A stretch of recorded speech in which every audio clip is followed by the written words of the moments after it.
Regionálnom stredisku pre rozvoj pohybu a svalovej hmoty za účasti legendárnej hviezdy Ivana Melenca padol o 15. hodine 33. minúte stredoeurópskeho času nový svetový rekord. Televízia GCM bola pritom.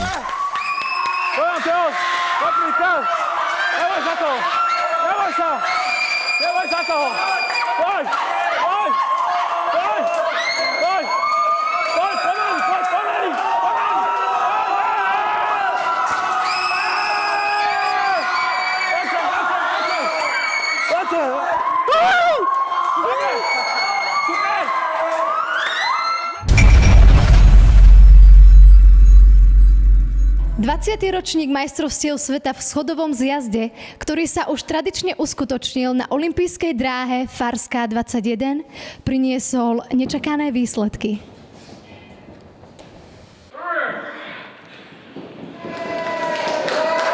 Na stupeň víťazov sa postavil mladučký Pavlo Vladík z Vladivostoku. Druhé miesto patrilo anglické reprezentantke Jane Short.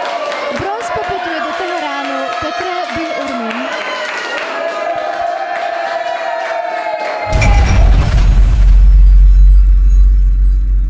Medzinárodný šachový turnaj ťah Sem Mat Tam opäť po roku prilákal svojich fanúšikov do športovej haly v Žabokrekoch.